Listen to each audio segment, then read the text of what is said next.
I'm Carol Britnell and I work for the Assessment and Reablement team for London Borough of Bromley. I'm Sarah Catley. I work also with Carol in the Assessment and Reablement team. Reablement was launched in January 2011 to facilitate discharges from hospital for people that would like to be able to become independent as they were before they were admitted to the hospital. This was initially carried out with discharges from the Princess Royal Hospital with a limited number of service users.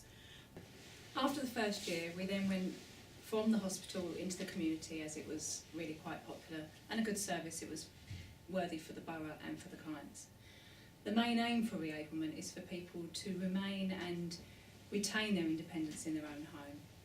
Facilitators go in up to 4 times a day, personal care, meal preparation, just really trying to help people in their own home.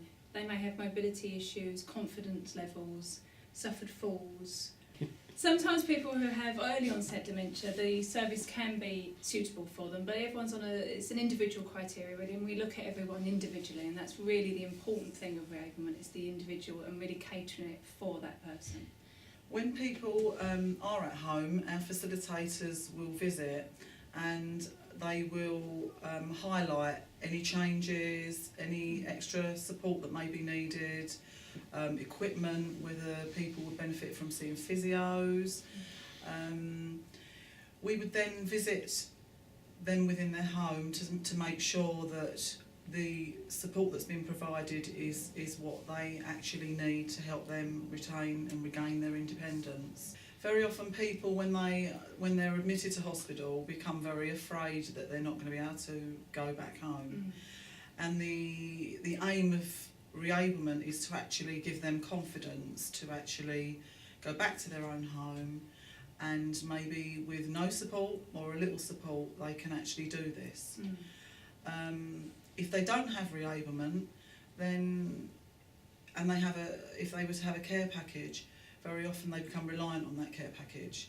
So the Reablement actually gives them the actual support they need to regain their confidence. For a short period of time, because we only have Reablement up to 6 weeks. It doesn't mean some people need that full 6 weeks, other people after 4 weeks we can say you're back to your previous level, you don't need us anymore. Well, it's very obvious that for 3-4 weeks the care package for ongoing support is needed. That's when us as the assessors will go in again and really tailor-make and try and get the care package as exactly how they need. Very often, historically, you put in a care package for someone who's never had care before, and it's like a blanket, it's for personal care, that's it. Now, after the Reablement, the facilitators have got to know the client. We can say to the agency that are going to be taking over the care, this really needs to be done this way. She really needs this call at this time. Medication is very important prior to having personal care done. So it's really tailor-making it for the individual, and we really know that that person needs the care. If ongoing support is needed after Reablement, that might be after 1 week, 2 weeks, 3 weeks, but if the full 6 weeks has been had by the service user, then we would look at other ways to help you within your home. That might be equipment, it might be a care package. Transferred to a different team, Yeah. So it could be the review team, direct payments team, or the complex team, because we have different varying needs in our client group. Whilst Reablement is a free service up to the 6 weeks, if there is any services that's needed ongoing that we put in as a council, the client will be financially assessed for their contributions to that service, and everyone is different.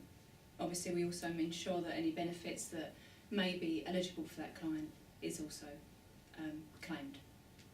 And just like to say, whatever is decided is done with your full consent, and only done if that's what you have agreed that you want to be done.